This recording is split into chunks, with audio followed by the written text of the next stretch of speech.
kita semua. Salam bahagia. Salam. Oke, pertama-tama saya mengucapkan syukur kepada Tuhan Yang Maha Esa atas berkat dan cintanya kita semua dapat berkumpul pada kegiatan menyebarkan pemahaman dan penerapan budaya positif. Jadi saya Maria Sia Kleden, CGP Angkatan 11 Kabupaten Flores Timur.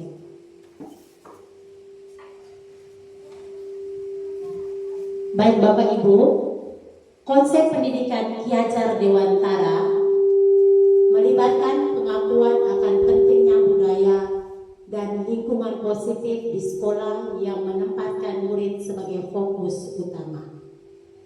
Dalam konsep Ki Hajar Dewantara, pendidikan bukan hanya tentang transfer pengetahuan, tetapi juga mencakup pembentukan karakter dan pengembangan potensi setiap murid. Oleh karena itu, menciptakan budaya positif dan lingkungan yang mendukung, inklusif, dan memberdayakan di sekolah menjadi kunci untuk mewujudkan visi pendidikan yang diinginkan. Baik Bapak Ibu, teman-teman sekalian, konsep inti budaya positif yang pertama yaitu perubahan paradigma belajar. Yang kedua, nilai-nilai kebajikan. Yang ketiga, motivasi perilaku manusia. Yang keempat, keyakinan kelas. Yang kelima, disiplin positif. Yang keenam, kebutuhan dasar manusia. Yang ketujuh, posisi kontrol guru. Dan yang terakhir adalah segitiga restitusi. Baik, yang pertama adalah pembelajaran dengan paradigma baru. Pembelajaran dengan paradigma baru merupakan pembelajaran yang dirancang berdasarkan prinsip pembelajaran berdiferensiasi, sehingga para peserta didik belajar sesuai kebutuhannya berdasarkan tahap pengembangan sesuai teori psikologi modern untuk mewujudkan profil pelajar Pancasila. Dalam profil pelajar Pancasila memuat beberapa item. Yang pertama, beriman dan bertakwa kepada Tuhan dan berakhlak mulia. Yang kedua, mandiri. Yang ketiga, bernalar kritis. Yang keempat, kreatif. Yang kelima, bergotong royong. Dan yang keenam, berkebinekaan global.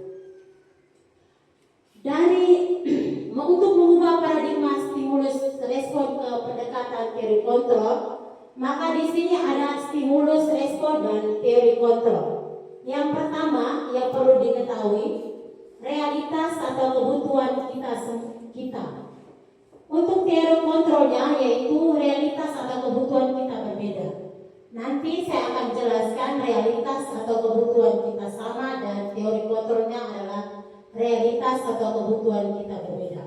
Yang kedua, semua orang melihat hal yang sama. Itu stimulus respon. Teori kontrolnya, setiap orang memiliki gambaran yang berbeda.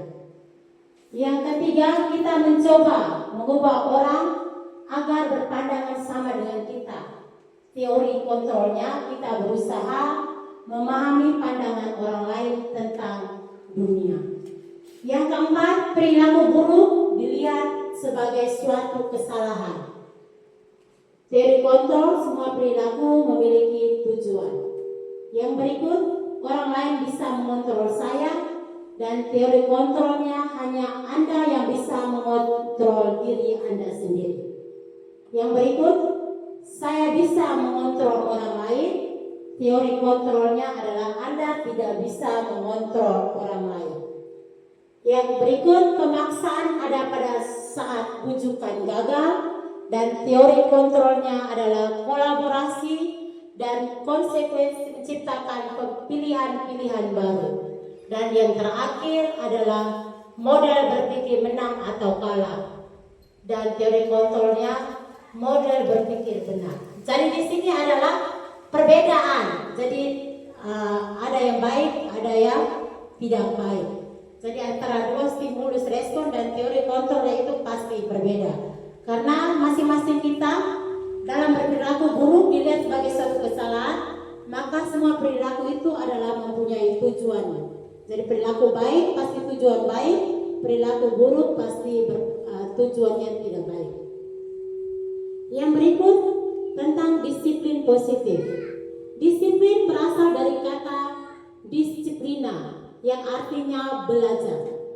Disiplin mengacu pada disiplin diri yang memiliki tanggung jawab terhadap apa yang dilakukannya berdasarkan nilai-nilai yang diyakini.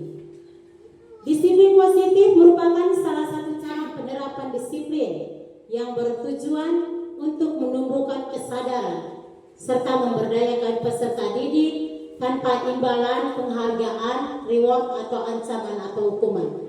Yang dimaksudkan di sini disiplin itu kalau anak melakukan kesalahan atau membuat apapun yang baik, kita tidak boleh memberikan hadiah yang begitu besar.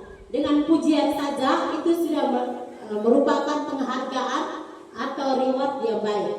Kalau untuk ancaman atau hukuman, apabila anak melakukan kesalahan, kita tidak boleh langsung menghukum, tetapi memanggil dan memberikan solusi yang terbaik untuk dia bisa merubah kelakuannya. Sebagai pendidik, tujuan kita adalah menciptakan peserta didik yang memiliki disiplin diri sehingga mereka berperilaku mengacu kepada nilai-nilai kebajikan universal dan memiliki interaksi dalam perubahan perilaku ke arah yang lebih baik.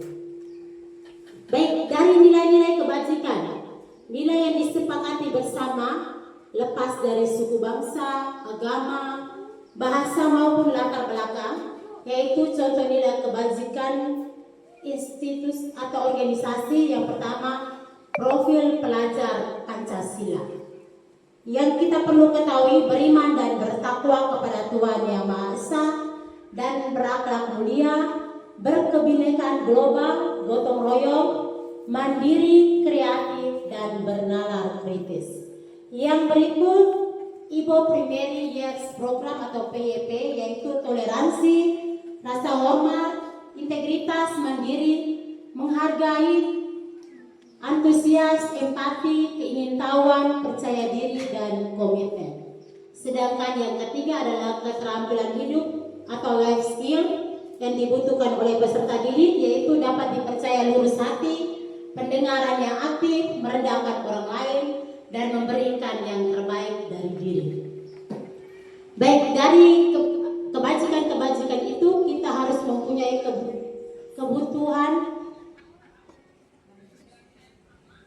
kebutuhan dasar manusia. Kebutuhan dasar manusia adalah segala sesuatu yang kita lakukan untuk mendapatkan apa yang kita inginkan. Seluruh tindakan yang kita lakukan memiliki tujuan tertentu, dan semua usaha terbaik yang kita lakukan adalah dalam rangka agar kebutuhan dasar kita terpenuhi dengan baik. Baik, ada 5 kebutuhan dasar manusia. Yang pertama yaitu bertahan hidup. Di dalam bertahan hidup ada makanan, pakaian, tempat tinggal, keamanan, dan kesehatan. Yang kedua, kasih sayang dan rasa diterima, diperdulikan, berbagi, kerjasama, menjadi bagian dari kelompok. Yang ketiga, pemuasan, harga diri, keinginan, pilihan, mencoba hal yang baru, mampu mengendalikan arah dirinya. Yang keempat, kasih sayang dan rasa diterima, diperdulikan, berbagi, kerjasama, bagi dari kelompok, sama juga seperti yang tadi. Yang kelima, kesenangan, yaitu bermain, humor, antusias, dan tertawa. Jadi di dalam 5 kebutuhan dasar manusia itu yang kita sudah lakukan pada sekolah kita dan pada diri kita sebagai Bapak Ibu guru, dan kita sudah tanamkan setiap hari, yaitu bertahan, yaitu makan, minum, keamanan.